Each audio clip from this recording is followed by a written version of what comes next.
Hello everyone, welcome back in Java's class. तो मैं आशीष गोयल। आज फिर से कुछ नई बात करते हैं कंडीशनल कंस्ट्रक्ट की। कंडीशनल कंस्ट्रक्ट किस तरीके से हमें जावा में मिलेंगे, क्या क्या होंगे, कौन कौन से हम कंडीशनल कंस्ट्रक्ट के साथ और कैसे काम कर सकते हैं, ये सारी चीज़ आज हम देखने वाले हैं।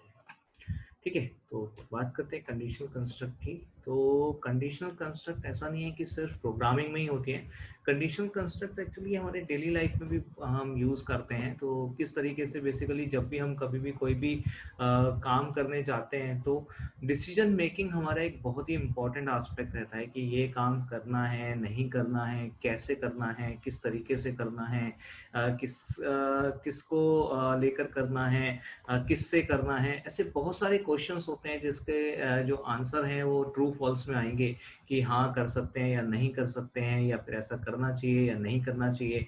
अगर जो भी हमारी कंडीशंस, जो भी हमने यहाँ पे डिसीजन मेकिंग के लिए एक क्राइटेरिया रखा है, अगर वो क्राइटेरिया फुलफिल होता है तो हम वो काम करेंगे, अगर फुलफिल नहीं होता तो हम वो काम नहीं करेंगे। या फिर एक पर्टिकुलर क्राइटेरिया फुलफिल होता है तो काम ए तरीके से होगा, और अगर नहीं होता है तो काम बी तरीके से किया जाएगा।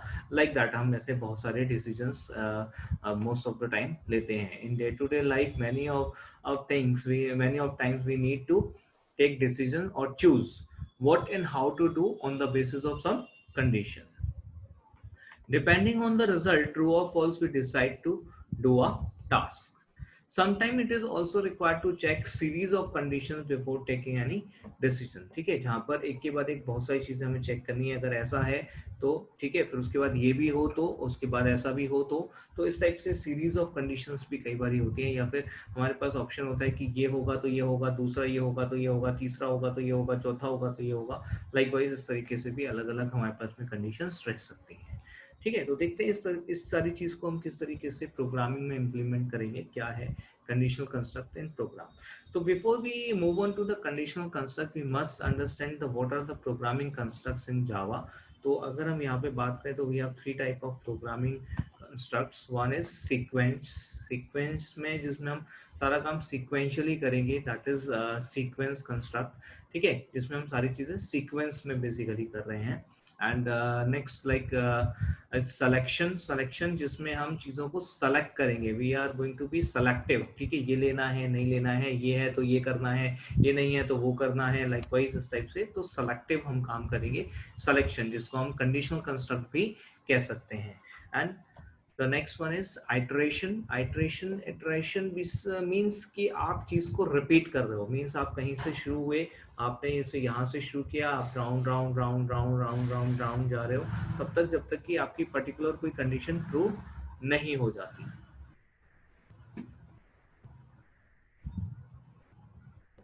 ठीक है, तो इस तरीके से यहाँ पे हम कर सकते हैं। ठीक, तो नेक्स्ट यहाँ पे बात करते हैं सीक्वेंशियल कंस्ट्रक्ट को और डिटेल में थोड़ा सा समझते हैं। तो statements those are written in a sequence and get executed as written from first to last statement are known as sequential statement. Sequential statement वो स्टेटमेंट्स हैं जो कि हमने यहाँ पे लिखे हुए हैं एक सीक्वेंस में 1 2 3 4 5 6 7 8 लाइक दैट। हमने एक एक करके सारे स्टेटमेंट्स लिखे हुए हैं, कोड किया हुआ है, और वो स्टेटमेंट्स इसी फैशन में, इसी सीक्वेंस में, इसी ऑर्डर में एग्जीक्यूट होंगे। पहले फर्स्ट वाला एग्जीक्यूट होगा, then the second, then the third, then the fourth, and till last one by one एक एक करके ये एग्जीक्यूट होते चले जाएंगे। तो इसे कहेंगे हम सीक्वेंशियल स्टेटमेंट या sequential constructs. Like for example let's see. ठीक है, जो नॉर्मली हम प्रोग्राम अभी तक करते आए हैं वो सारे के सारे प्रोग्राम में हमने सीक्वेंशियल कंस्ट्रक्ट ही फॉलो किया है। जैसे यहाँ पर हमने कहा ये क्लास बनाई, क्लास के अंदर हमने मेन बनाया है। ठीक है, तो एक्चुअली एग्जीक्यूशन यहाँ से शुरू होगा, मेन के अंदर जो है उससे शुरू होगा। बाकी जो है ये स्ट्रक्चरिंग के लिए था कि क्लास बनाया, क्लास के अंदर फंक्शन बनाया। अब जो काम है एक्चुअली वो मेन के अंदर है। तो मेन में लिखे हुए स्टेटमेंट जो है वो सीक्वेंस में एग्जीक्यूट होंगे। We can see what are the statements we are having here। तो हमारे पास एक स्टेटमेंट है जिसमें हमने नेम नाम का एक स्ट्रिंग वेरिएबल डिक्लेयर किया हुआ है। इसके बाद हमने यहाँ पे स्कैनर क्लास का ऑब्जेक्ट बनाया हुआ है। तो पहले नेम नाम का वेरिएबल डिक्लेयर होगा, उसके बाद स्कैनर क्लास का ऑब्जेक्ट बनेगा। स्कैनर क्लास के ऑब्जेक्ट में जो मतलब रेफरेंस है स्कैनर, स्कैन में वो स्कैनर क्लास के ऑब्जेक्ट का रेफरेंस आ जाएगा, सो दैट कि हम स्कैनर क्लास के मेंबर्स को फर्दर यूज कर पाएंगे। ठीक है, इसके बाद हमने यहाँ पे क्या किया है, हमने एक मैसेज दिया है, तो ये मैसेज स्क्रीन पर जाएगा। उसके बाद हमने क्या किया है, यहाँ पर name equals to scan dot next line, ये हमने यहाँ पे नेम रीड करा दिया है, तो हम यहाँ पे नेम को रीड कर रहे हैं। ठीक है, तो लाइकवाइज इस टाइप से कुछ चीजें हम यहाँ पे कर रहे हैं। तो जो भी हम चीज कर रहे हैं वो एक के बाद एक एग्जीक्यूट होगा, एंड फाइनली हम क्या कर रहे हैं, यहाँ पर हम एक ये नेम दे रहे हैं, मैसेज दे रहे हैं। ठीक है, यहाँ पर जो नेम हमारे पास आया उसके साथ हम एक मैसेज दिखा रहे हैं। तो ये हमारा पूरा सीक्वेंस इस तरीके से रहेगा। So let's see the output of this program. What is the output? What we will get as output? तो हमने यहाँ Java C and program को execute compile करने के लिए test sequential statement और Java test किया। हम यहाँ पे Java और test sequential statement, ये हमने क्लास का नाम दे दिया जावा के साथ, to execute. Enter your name. देखिए यहाँ पे हम कुछ चीज़ें जो आउटपुट में हमें दिखाई दे रही है उसका सीक्वेंस हम देख पाएंगे, लेकिन कुछ चीज़ें जो आउटपुट में नहीं है उसका सीक्वेंस हम यहाँ पे नहीं देख सकते।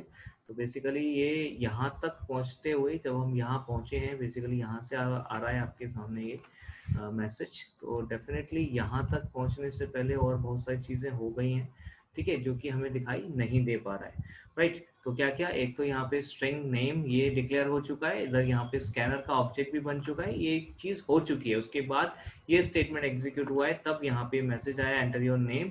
अब जो हम नेम एंटर करने जा रहे हैं वो यहाँ पे कर्सर जो वेट कर रहा है, पॉइंट कर रहा है, यहाँ पे ये जो ब्लिंक कर रहा है, ये इसलिए कर रहा है क्योंकि scan dot next line method अभी वेटिंग में है। तो scan dot next line method is already in progressing, तो वो अभी रन हो रहा है मेथड, इसलिए ये यहाँ पे वेट कर रहा है इनपुट होने का। तो अब यहाँ पे इनपुट करेंगे, वो वैल्यू नेम में असाइन हो जाएगी, और फिर नेम के साथ हम एक मैसेज जो नीचे लिखा हुआ है उस मैसेज को यहाँ पे डिस्प्ले कराएंगे। तो देखिएगा हमने यहाँ पे नेम दिया लाइक आशीष, और अभी देखिए ये आ गया hello Ashish, welcome to Java's world.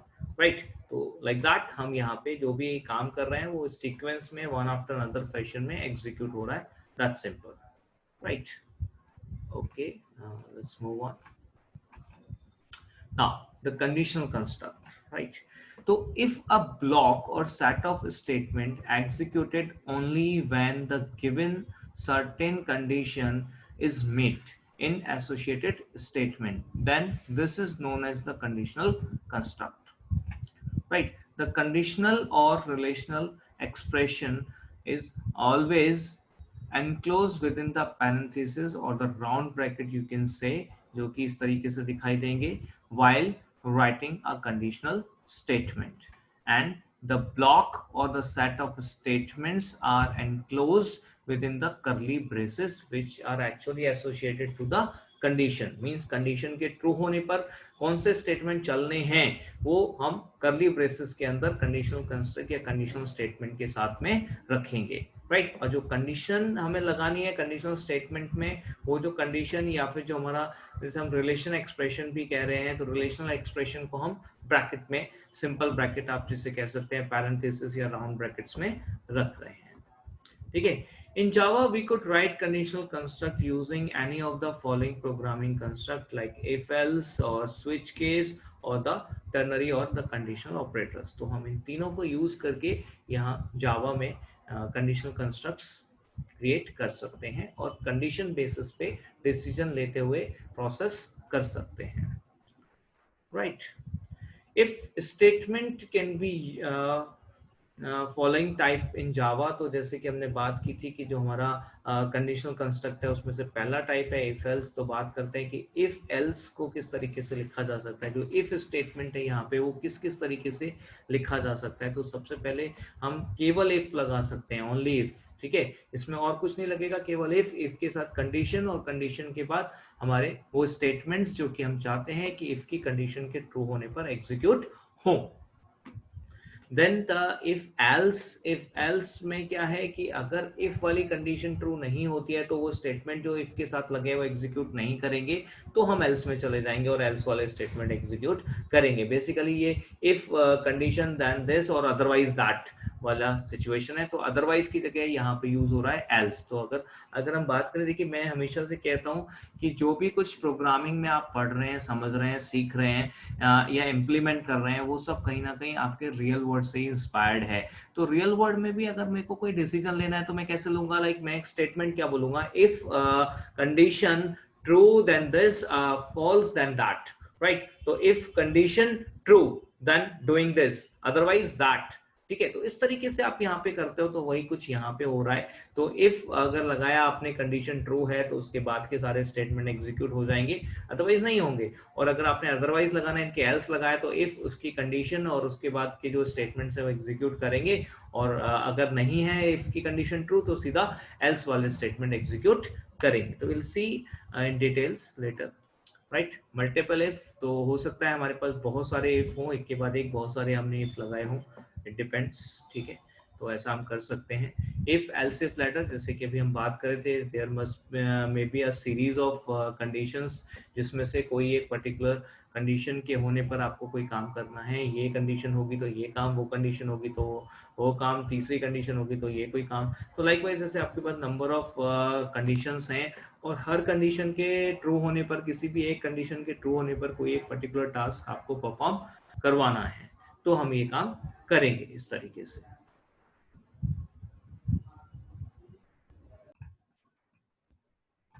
Next है नेस्टेड इफ।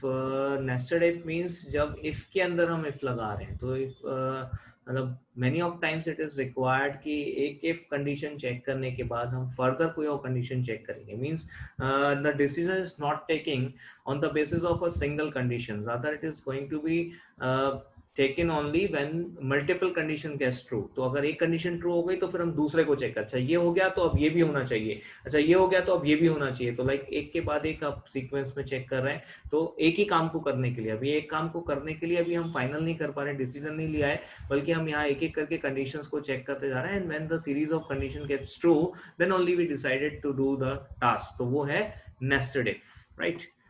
तो देखते हैं किस तरीके से हम काम करेंगे। सबसे पहले बात करते हैं इफ की, सिंगल इफ। अगर हम ओनली इफ के साथ काम करें तो कैसे करेंगे? If only if statement is used to check the condition for whether to execute the associated block और नॉट, राइट? तो देखिए किस तरीके से सिंटेक्स रहेगा। इफ उसके साथ हम कंडीशन लिखेंगे, हमने जैसे बात की थी राउंड ब्रैकेट्स या फिर पैरेंथेसिस या नॉर्मल ब्रैकेट्स भी आप इसे बोल सकते हैं, सिंपल ब्रैकेट्स। ठीक है, तो कंडीशन और द रिलेशनल एक्सप्रेशन, जहाँ पे हम कंडीशन चेक करेंगे या वेरिएबल्स के बीच का रिलेशन चेक करेंगे। ठीक है, तो कंडीशन लगाएंगे, उसके बाद बॉडी स्टार्ट कर रहे हैं ब्रेसेस के साथ। ब्रेसेस की हेल्प से जैसे बात हुई थी कि जो भी स्टेटमेंट या सेट ऑफ स्टेटमेंट्स हमें लिखने हैं वो हम ब्रेसेस में लिखेंगे, तो वही यहाँ पर बात हो रही है। तो ब्लॉक जो कि इस पर्टिकुलर कंडीशन के साथ एसोसिएटेड है उसे हमें ये ब्रैकेट्स में लिखना है, राइट? तो जो भी स्टेटमेंट या सेट ऑफ स्टेटमेंट्स कुछ भी हो सकता है, it might be one statement or it might be number of statement, maybe more than one, more than 10 or more than 100, whatever, or any number of statements can be there, right? So let's see an example.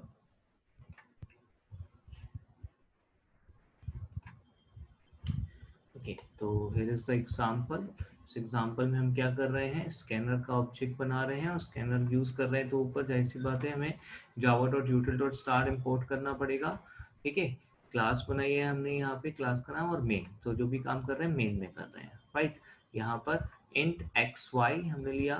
ठीक है, तो xy दो variables हमारे पास आ गए। अभी यहाँ पे system.out.println, ठीक है, एंटर टू नंबर्स, हमने टू नंबर्स एंटर कराए। x equals to scan dot next int and y equals to scan dot next int. ये दो वैल्यूज हमारे पास इनपुट होकर आ गई x और y में। अभी हम x और y की वैल्यूज के बेसिस पे डिसाइड करेंगे कि x बड़ा है या नहीं। ठीक है, तो अभी x बड़ा है चेक करने के लिए हमने इफ लगाया, if x is greater than y, अगर x y से बड़ा है।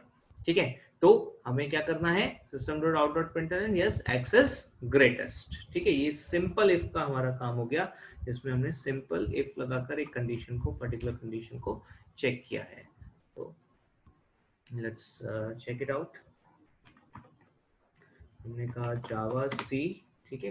एंड यहाँ पे हम क्या कर रहे हैं, इस प्रोग्राम को रन करा रहे हैं।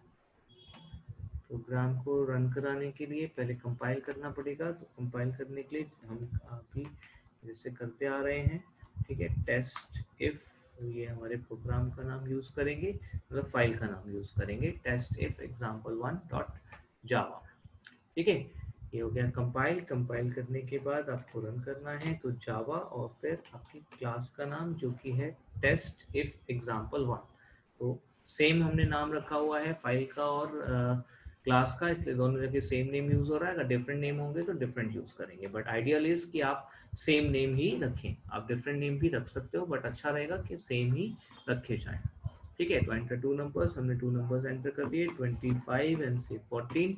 रिजल्ट आ गया 25 इज ग्रेटेस्ट। ओके, बात समझ में आ रही है? Very good.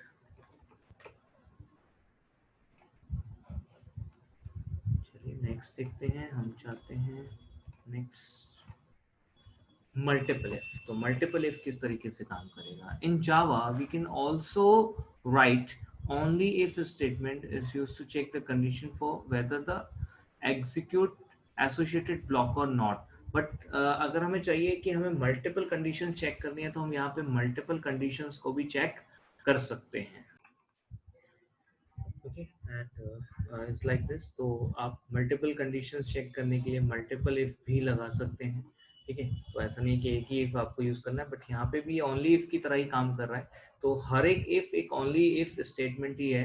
तो एक इफ एक कंडीशन आपने लगाई, उसके साथ एक एसोसिएट किया आपने एक ब्लॉक, ठीक है, लाइक दिस। एक कंडीशन इफ के साथ लगाई है, एक ब्लॉक आपने यहाँ पे एसोसिएट किया है। This block is only going to execute when the condition which is given in the if construct is evaluated as true। अगर ये true नहीं होगी तो ये statement execute नहीं करेंगे, that's all simple, ठीक है। इसी तरीके से हमने एक और if ले लिया, उसमें फिर से एक condition लगाई और फिर उसका set of statements का एक block। तो ये set of statements का block भी इसके साथ condition के साथ associated है, जो कि इसके ठीक ऊपर हमने लगाई हुई है।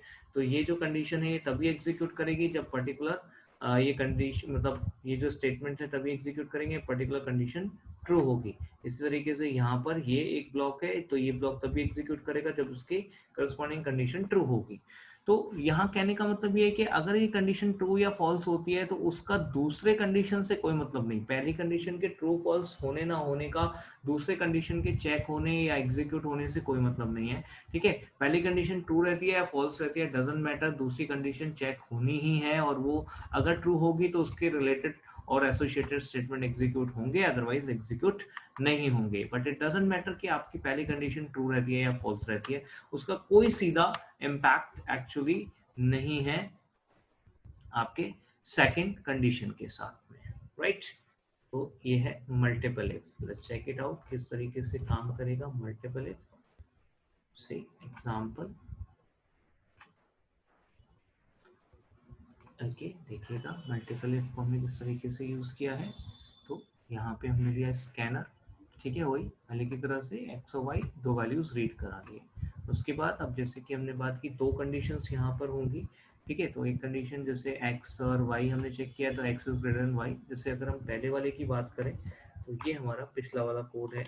तो अगर केवल इतने कोड को हम एग्जीक्यूट कराएं तो यहाँ एक छोटी सी प्रॉब्लम भी है बेसिकली, क्योंकि एक ही कंडीशन हम चेक कर रहे हैं। तो प्रॉब्लम क्या होगी वो देख लेते हैं। तो प्रॉब्लम बेसिकली क्या है उसको समझिए। हमने क्या किया, हमने यहाँ पे लिखा है Java C test if example2 dot Java, ठीक है। कंपाइल किया जावा टेस्ट इफ टू, ठीक है। टू नंबर्स हम एंटर करा रहे हैं, यहाँ पर नंबर एंटर कराया हमने लाइक 25 एंड 14, जैसे कि लास्ट एग्जांपल में किया था। तो 25 is greatest, no issues. But अगर हमने यहाँ पे सपोज इनपुट कराया 14 एंड 25, तब क्या होगा? अब यहाँ तो 14 बड़ा नहीं है, तो हमने तो चेक किया हुआ x is greater than y, अब x is not greater than y, then what, then nothing. तो कोई आउटपुट हमारे पास नहीं आया, क्योंकि हमने सिर्फ x ग्रेटर देन y को चेक किया, और अगर x y से बड़ा होगा तो आउटपुट आएगा, अदरवाइज आउटपुट आएगा ही नहीं। तो यहाँ पर हमें क्या करना होगा, हमने दूसरी कंडीशन यहाँ पे लगाई, whether y is greater than x, तो हमने यहाँ पे y is greater than x लगाया, तो यहाँ पे y इज ग्रेटेस्ट आ जाएगा। तो अब अगर हम इसी प्रोग्राम को एग्जीक्यूट करते हैं तो देखिएगा क्या चेंज आएगा। ठीक है, तो अभी हम यहाँ पे जो पहला वाला इनपुट दे रहे थे 25 एंड 14, उसमें 25 इज ग्रेटर, जो पहले भी आ रहा था, जो कि इस पर्टिकुलर कंडीशन के ट्रू होने पर आ रहा था, x is greater than y, इस कंडीशन के ट्रू होने पर आ रहा था, राइट। अब हमने जब यहाँ पे किया दोबारा से एग्जीक्यूट, और हमने दिया जो पिछली बार भी दिया था लाइक 14 एंड 25, जिसमें कोई आउटपुट नहीं आ रहा था, उस केस में क्या होगा, ये दोनों कंडीशन को चेक कर रहा है हर बार। तो पहली बार भी ये दोनों को चेक कर रहा था, उसमें एक पहली ट्रू आ गई थी, दूसरी फॉल्स हो रही थी, इसलिए दूसरे का स्टेटमेंट नहीं आया। यहाँ पर भी ऐसे ही करेगा, तो x और y को चेक करेगा, whether x is greater than y, condition हो गई फॉल्स, ये स्टेटमेंट काम नहीं करेगा, यानी कि ये पूरा का पूरा ब्लॉक हो गया स्किप। अब उसके बाद जब हमने यहाँ पे पहुंचे, यहाँ पे चेक किया, तो y is greater than x, y कितना है 25, अभी 25 is greater then 14, yes condition true हो गई, तो ये वाला ब्लॉक एग्जीक्यूट कर जाएगा और हमें आउटपुट मिल जाएगा 25 इज ग्रेटेस्ट, लाइक दिस। आ रही है बात समझ में? तो ये बहुत ही सिंपल सी चीज है, इस तरीके से हम यहाँ पे यूज कर सकते हैं कंडीशनल कंस्ट्रक्ट्स को। तो अभी हमने दो टाइप से कंडीशनल कंस्ट्रक्ट को देखा है, अगर हमें सिंगल इफ लगाना हो तो कैसे लगाएंगे, या फिर अगर हमें मल्टीपल इफ लगाने हो तो कैसे लगाएंगे। अब जैसे यहाँ तो जो मल्टीपल इफ की कंडीशंस थी वो दोनों एक दूसरे के साथ में कहीं ना कहीं रिलेटेड थी कि x बड़ा है या y बड़ा है, लेकिन कई बार ऐसा हो सकता है जिनका कोई एक दूसरे से रिलेशन है ही नहीं, आपको एक एक करके सारी कंडीशन को टेस्ट करना ही है, ये कंडीशन है तो ये करना है, ये कंडीशन है तो ये करना है, ये कंडीशन है तो ये करना है। अब जैसे मान लीजिए आप हर एक सब्जेक्ट में डिस्टिंक्शन चेक करना चाहते हैं, तो हर सब्जेक्ट में अलग अलग डिस्टिंक्शन आपको चेक करनी है, ठीक है। तो आपने एक सब्जेक्ट 1 चेक किया, if subject 1 marks is in distinction, तो सब्जेक्ट 1 के मार्क्स अगर डिस्टिंक्शन कंडीशन को फुलफिल करते हैं तो यस सब्जेक्ट 1 में आपको डिस्टिंक्शन मिली है, ठीक है। अगर सब्जेक्ट 2 के करते हैं तो आपको डिस्टिंक्शन मिली है, नहीं करते तो कुछ नहीं, ठीक है। आप ये नहीं दिखाते हो कि नहीं मिली है, डिस्टिंक्शन नहीं मिली है, राइट, तो ऐसा नहीं करते हो, दिस लाइक दिस, राइट। तो कई बार मल्टीपल इफ आपको लगाने होते हैं, एक के बाद एक इफ, जो कि एक एक इंडिविजुअल है। अगर मैं यहाँ इंडिविजुअल कह रहा हूँ तो क्या मतलब है, ये एक इंडिविजुअल इफ है जिसका सिर्फ इतना ही ब्लॉक है, ये कंडीशन को चेक करेगा, कंडीशन के ट्रू फॉल्स होने पर सिर्फ ये ब्लॉक हो एग्जीक्यूट होगा या नहीं होगा डिसाइड होगा, बाकी कंडीशन से कोई मतलब नहीं। ये कंडीशन ट्रू रहे या फॉल्स रहे, ये कंडीशन चेक होनी है, और अगर ये कंडीशन चेक होने के बाद ये ट्रू फॉल्स आती है तो उसके बेसिस पे डिसाइड होगा कि ये ब्लॉक चलेगा या नहीं चलेगा, उसका पिछले वाले से कोई लेना देना नहीं है। इसलिए मैं यहाँ बोल रहा हूँ इंडिविजुअल इफ, तो हर एक इफ यहाँ पे एक इंडिविजुअल इफ है, एक इंडिविजुअल ब्लॉक है, जो कि अपनी कंडीशन के बेसिस पे अपने ब्लॉक को, अपने स्टेटमेंट्स को एग्जीक्यूट कराएगा या नहीं कराएगा। Okay, that's it, thank you very much. Continue करेंगे नेक्स्ट सेशन में नेक्स्ट टाइप के इफ को। Okay, bye bye.